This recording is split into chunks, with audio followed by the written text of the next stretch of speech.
Welcome to Means of Grace, a podcast produced by the Western North Carolina Conference of the United Methodist Church.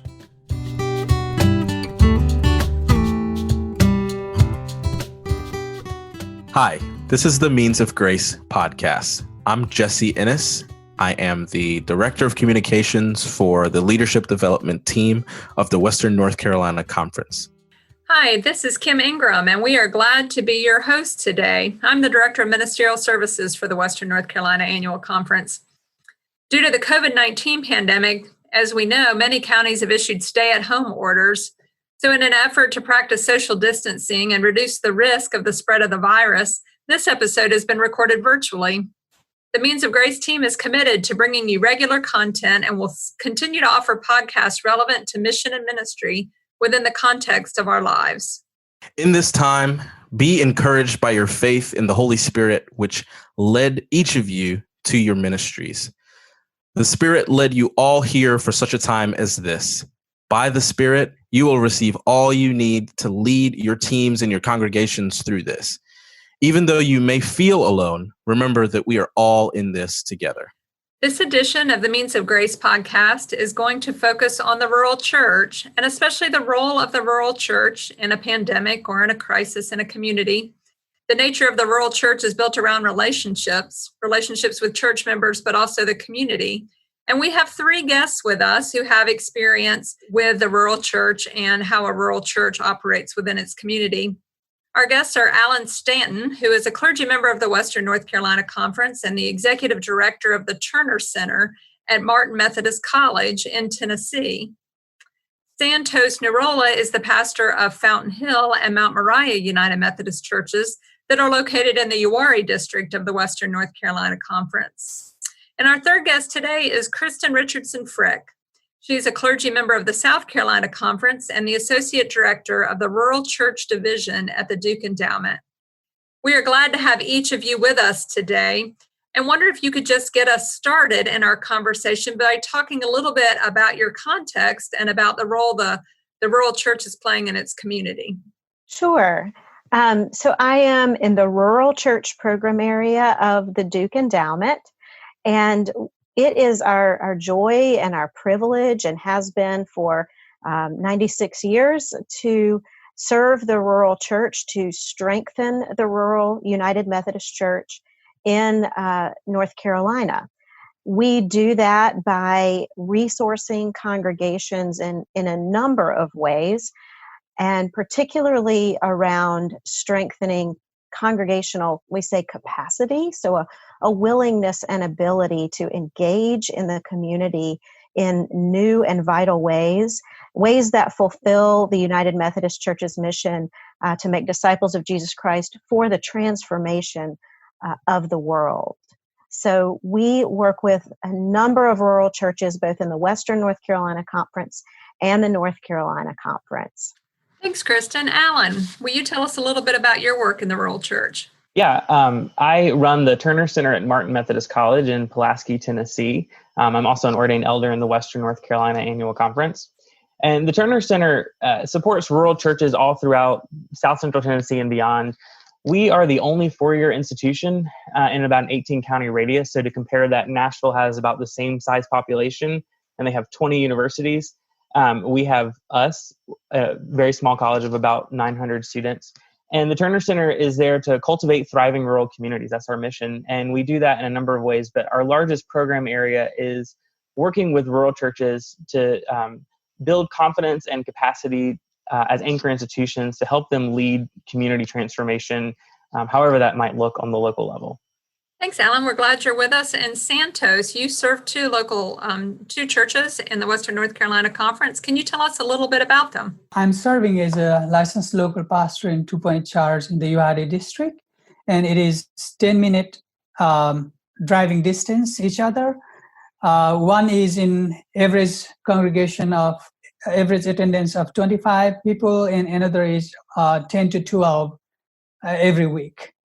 And it's a very rural setup. Thank you. One of the things that I've read some about and watched a video on as it relates to the rural church in times like this, but really I think in any time, is the value of relationships that the rural church brings, and especially to a community. Alan, I wondered if you would talk to us a little bit about how you have experienced that both as a pastor, but also then in your work at the Turner Center. I'm going to back up and tell a really brief story of when I was a rural pastor in North Carolina. And it was a few days before Christmas, and my daughter, who was 6 months old at the time, came down with RSV. She was in the hospital for about 4 days. And I remember there was this kind of moment where I was panicking, and I called one of my lay leaders in the church who helped me plan all the worship services. And I said, like, Christmas Eve is coming up. We've got 4 services between now and then. Like, what are we going to do? And when she picked up the phone, her first instinct was to say, well, why are you calling me? Your daughter's in the hospital. I'll handle this. Like, you take care of your family. And what dawned on me was that there was this emphasis on the relationships that were there. I could trust my church to care about my family, and I could care about my congregation, and they cared about each other. And I really valued that sense of relationship that was built in. Right now, one of the things that we're seeing during the pandemic is that people really still need to be in some sort of connection. We're a social species. We're humans. We want to be in relationships. And it's hard to be stuck in your house without those relationships. And the rural church is one of those few permanent institutions and communities where people gather all the time to have those relationships. It's theological, yes. It's missional, yes, but it's also deeply social. So one of the gifts of the small church is that they have these deep relationships that are already there, and they're permanent. They're part of the DNA of that community. So one of the real strengths that I think all churches can look to right now is mirroring those relationships that already exist and living into those strengths. So sometimes we sort of downplay that the rural church is a relational institution. We want to say like, oh, we're too inwardly focused. But I really think right now that's actually part of one of the assets that the rural church can live into, that care for each other and that care for the community. So I'm hearing a friend of mine in Florida pastors a small rural church, and she called her lay leaders one day on a conference call and said, oh, we need to be doing this thing. And her lay leaders go, oh, we already created a call list where we're calling everybody weekly to make sure that everybody's okay. And that's something that you really only find in the rural church. Alan, that's a fantastic story. Thank you so much for sharing that with us. And I love that example of how your folks are just kind of stepping up and doing a lot of that work. I'm wondering, as a pastor of a rural church, how can someone kind of continue, like when the church kind of steps up in that way, how does a pastor kind of help them along that journey? Where does a pastor's place kind of fit into all of that when they're already doing a lot of that work? One of the challenges of being a pastor is this balance between giving people a voice and empowering your leaders and giving a direction.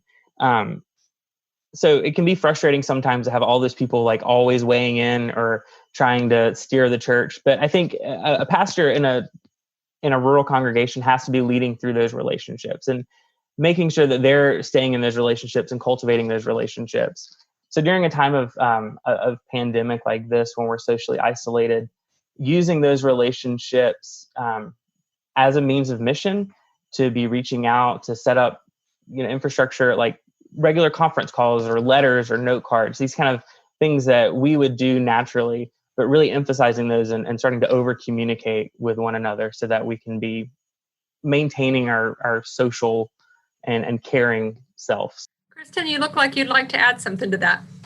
Yeah, I think one of the main roles of the pastor, like Alan, I also was a rural church pastor before I was in the role that I'm in. And I always tried to remind myself that I had a number of roles, and chief among them was coach, encourager, chief cheerleader, the equipper of the saints in the biblical language.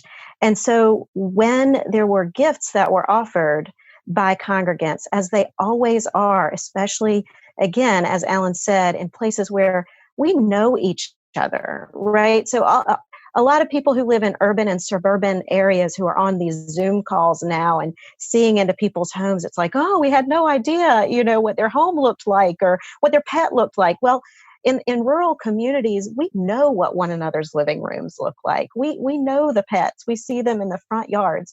And so to be able to leverage that knowledge and intimacy that is there, and for the pastor to really help people see connections, encourage when laity are already making those connections, and just be the person who gives that extra nudge that's needed to make the ministry happen.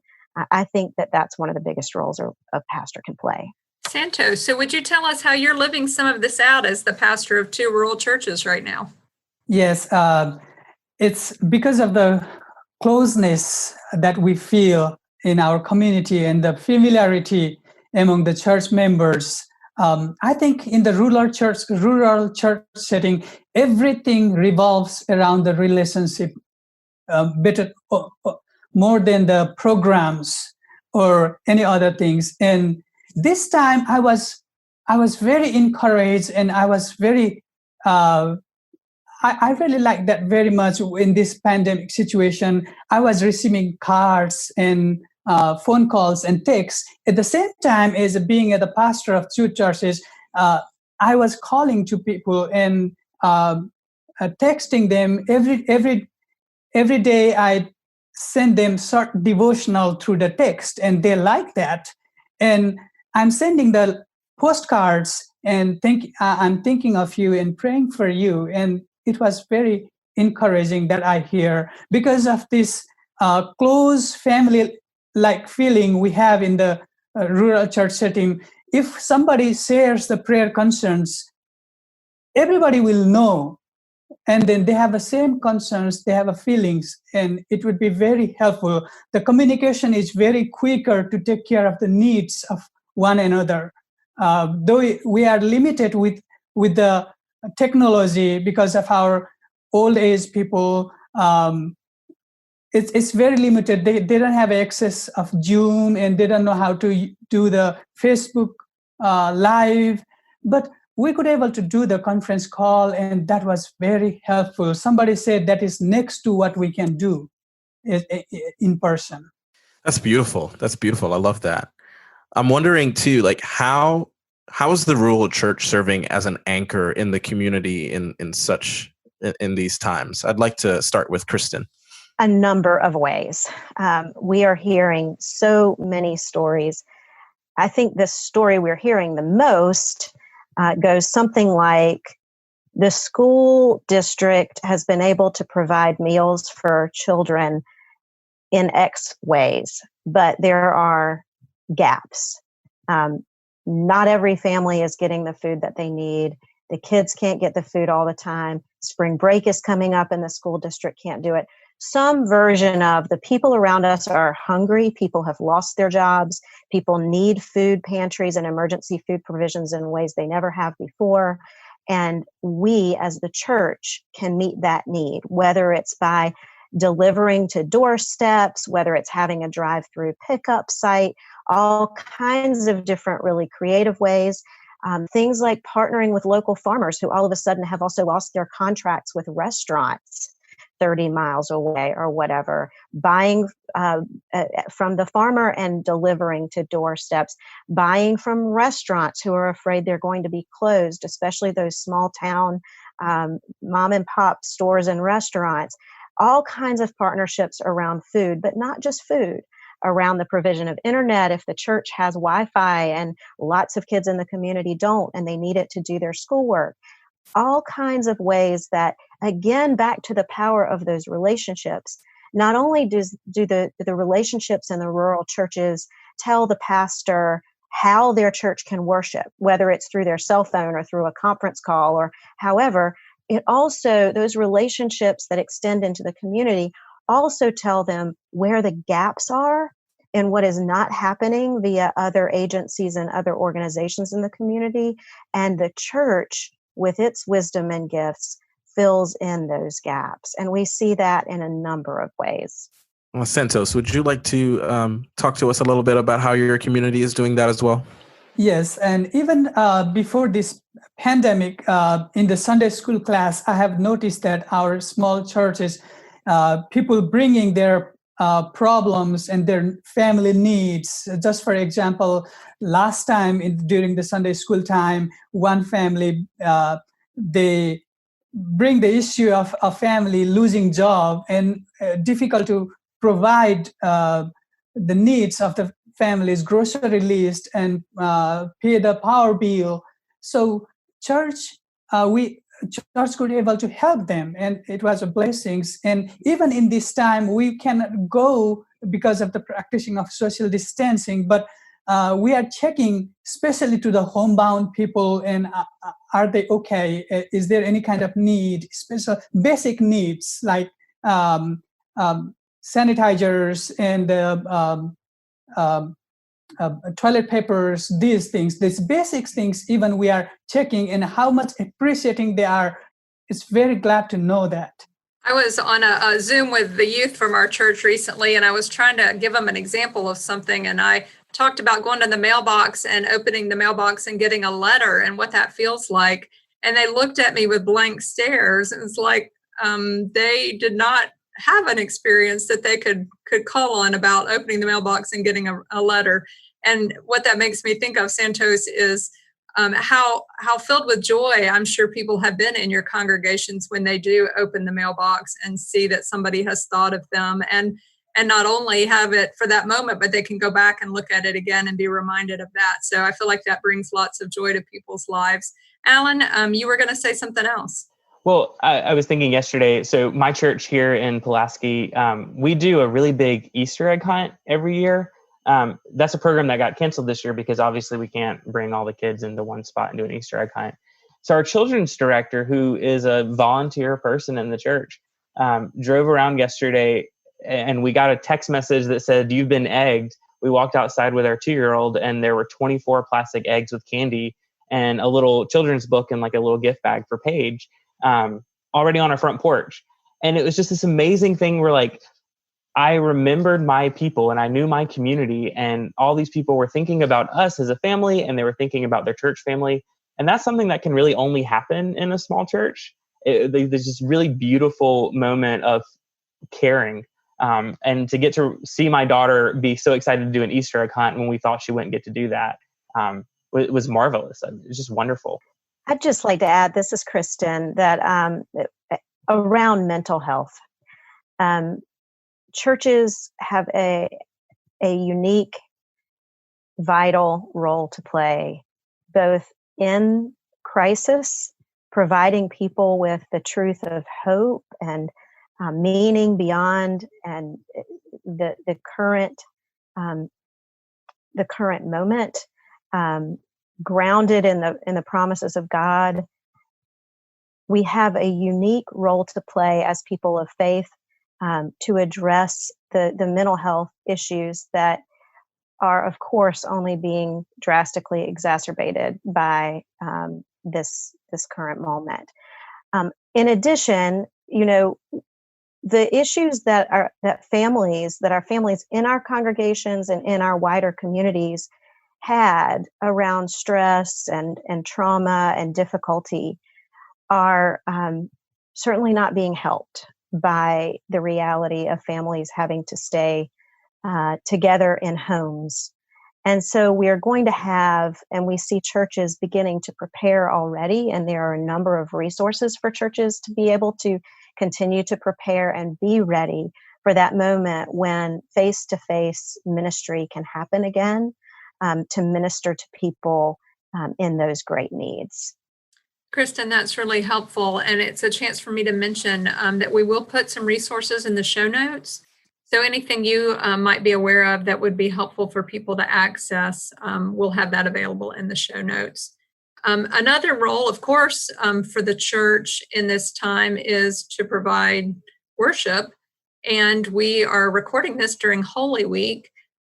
So there's a lot of worship and a lot of things that are getting planned. And sometimes the rural church has some challenges that maybe urban churches don't have in this time. And so, Santosh, I wonder if you would start by just talking about how you have been leading worship in these times of physical distancing. Yes, for the first week, since we're not prepared, in the sense that we don't have a much technology that we can use here.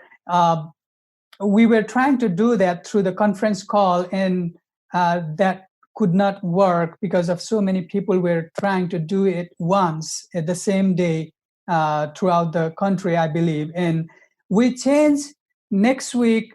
Let's do service at 3:30 instead of doing 10 o'clock at morning. So we shifted from 10 o'clock to 3:30, and that worked so well for us. And we could able to join together, and we could able to do the communion. And then another thing is calling and texting is very much helpful, since most of the congregation, I say 80% of our congregation are technically challenged. They cannot use Zoom, they cannot use Facebook Live. I talked with everyone and they said, no, we cannot. And then only option remains is to do the conference call. And we choose to do that in a different timing. So it is very helpful to do the service. Of course, it is very different than doing the service than physically presenting at the church. But they said they were sharing with me, we could able to do next to what we can do apart from the church as a people gathering together. Alan, would you like to add to the conversation? Yeah, I want to echo one thing Kristen said, which is internet in these rural communities, particularly for college students who are now doing all of the rest of their semester by distance.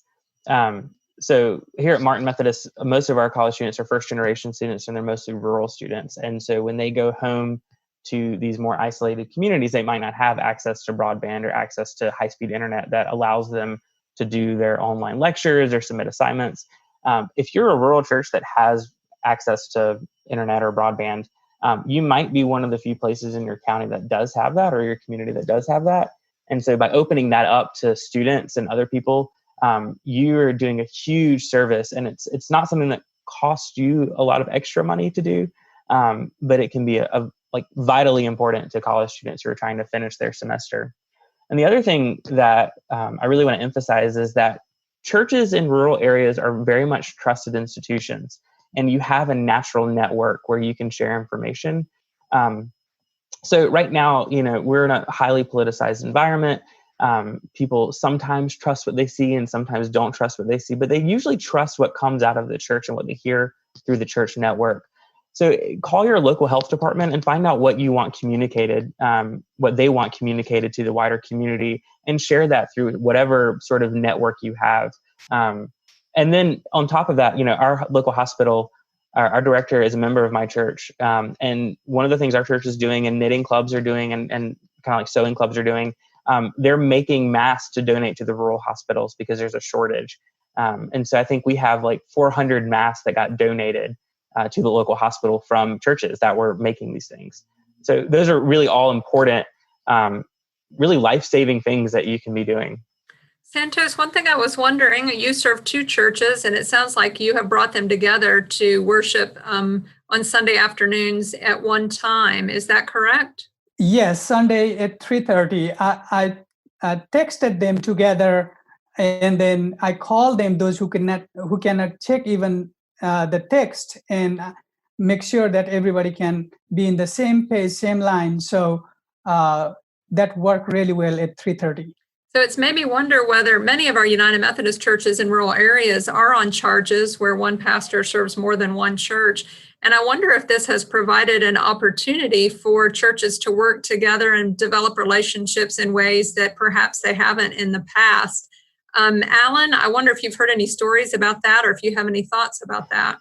That's a really good question. I haven't heard much about how like multi-point charges are responding. I've seen a lot of pastors sort of do the same thing where we're going to do conference calls, or we're going to find other ways to do stuff. We did a webinar a couple of weeks ago, and in the comments, one pastor was saying like they don't even have cell service where a lot of their churches are. So they've been printing out weekly devotionals and like dropping them off on the porch and, running away before somebody comes outside to get them, and mailing all that out. And I thought like that was so cool that churches are adapting to do that. I think there's a lot of pressure for churches to do like whatever they see other churches doing or the majority of churches doing. But what I would say is do what you do really, really well, and live into your strengths. And so I've seen some really creative things happening like that, dropping stuff off on the doorstep or doing the conference calls. Cullowhee United Methodist Church pre-records a 9 to 15 minute YouTube service. And David Reeves is this gifted storyteller. If you haven't seen it, you should go check out cullowheeumc.com and find him. And I watch those, and I'm not even a member of their church. So whatever it is that you do, do it well. Just live into your strengths as a congregation.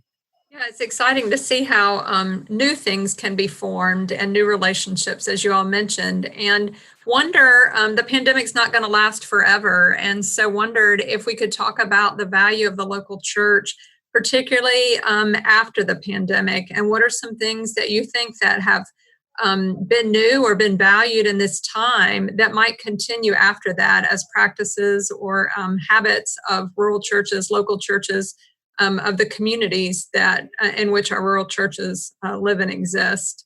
Alan, do you have any thoughts? Yeah, the only other thing I want to say is that really remember that worship, it is theological, and it is about these moments of singing together and hearing the word. But it's also something social in that we do that as a community. Worship takes place in a community.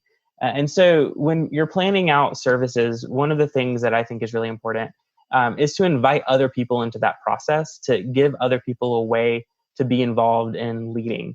If that's by offering prayer requests over a conference call or by reading scripture in a pre-recorded video, whatever that is, I think it's really vital that people still feel like they have a hand in their community, that it's not just something that they're like sitting back on the couch and watching by themselves.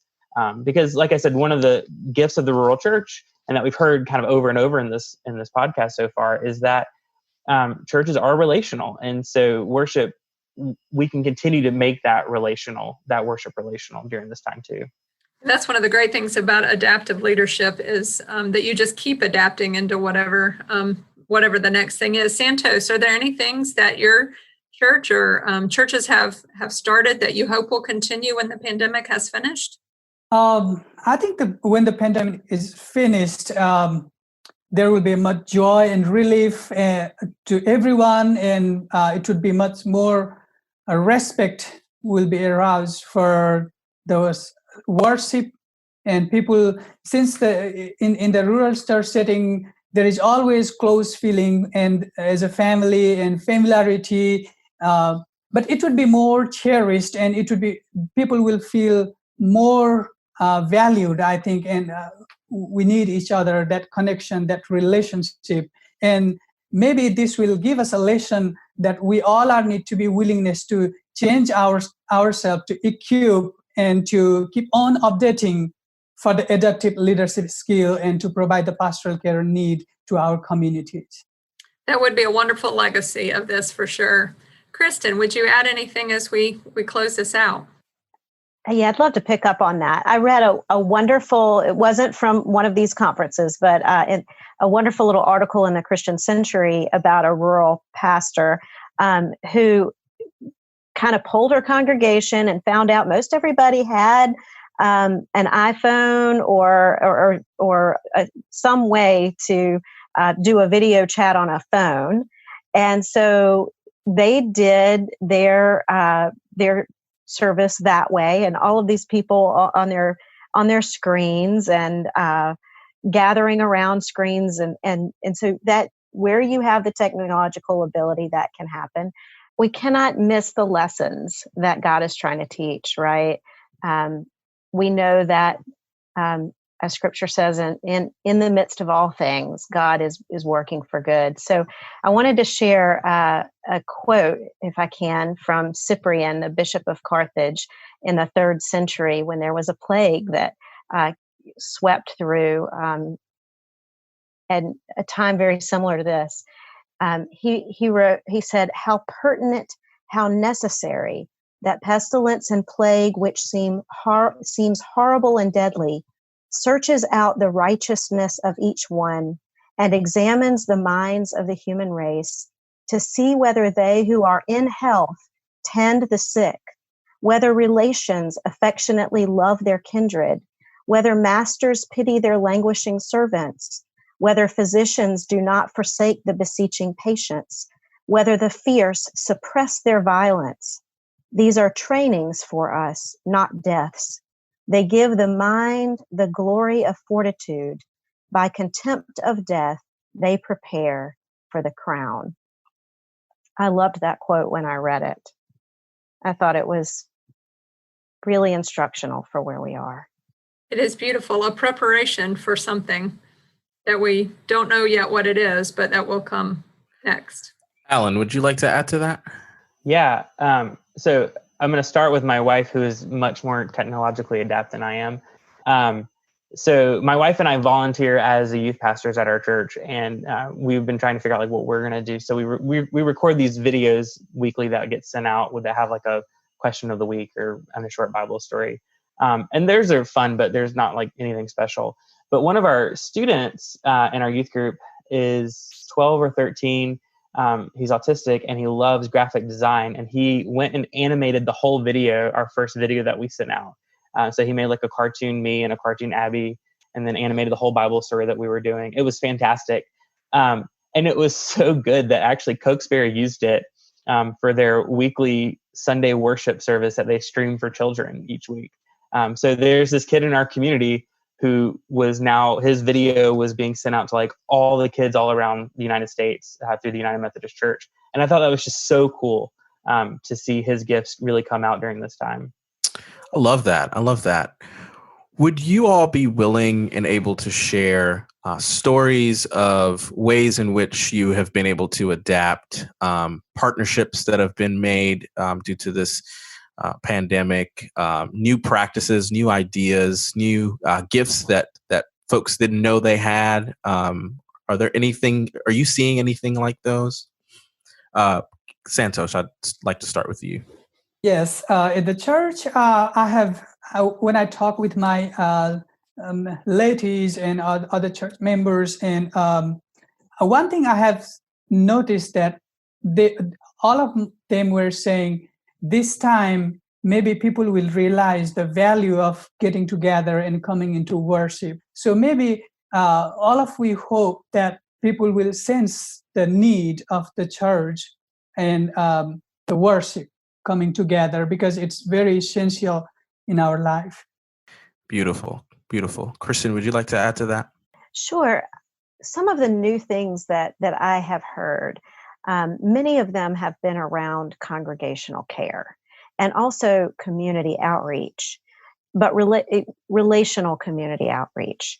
Like, well, we know the lady that lives, just outside of town over there doesn't have any family anymore. She doesn't come to our church, but we need to be checking on her.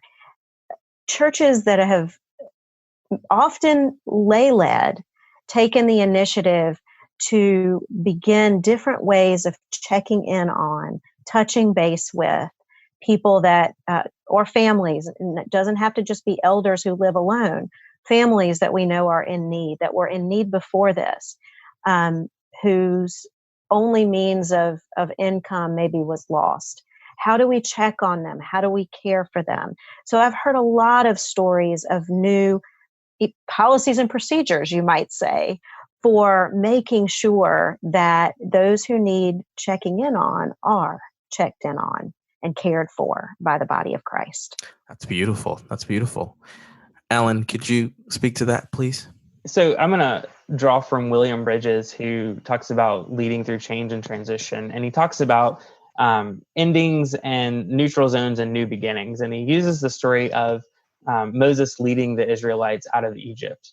So he's leading out of Egypt, and that's the ending. And then they're in the desert. That's the sort of neutral zone. And then they go into the promised land, and that's the new beginning. And we're in that neutral zone right now. The cool thing about being in a neutral zone is that you really get to rediscover who you are as a people. You get to really understand your values and live into your values. And when you come out of that, you are something new. we know that when this ends, there's not really going to be like a return to normal. All of our institutions will have changed. So churches are going to have to deal with financial pressures. Churches are going to have to deal with a sense of loss sometimes, physical loss, and the loss of community members. That's something that unfortunately is going to happen during a pandemic. A loss of practices. But this is a time when, if we can remember who we are as a church, remember who we are as a community, we can actually create something new on the other side of this. And one of those things that I hope all churches will kind of remember is that they are anchor institutions. They're some of the only permanent institutions. And what we're seeing, like Kristen was saying, our churches are already living into that. And so I'm really excited to see how they continue to live into that role as an anchor institution on the other side. I don't know what that exactly looks like, but I know it'll probably be really exciting. Well, thank you all for sharing with us today. Thank you for the ways in which you are being leaders to us, and for your willingness to share and to keep on and building up the body of Christ in such a time as this, in which many of us need the hope and the promises that Christ has offered to all of us. So I just want to thank you, and thank everyone who is listening, who is learning from this, and who is also taking part in this work. It's going to take all of us. This is something that is unprecedented, something that we are all kind of learning in and through together. And so I just want to thank all of our listeners and for all of our guests today for the ways in which you are encouraging and bringing so much hope. This is the Means of Grace podcast, and I think this is what we're all about. So thank you.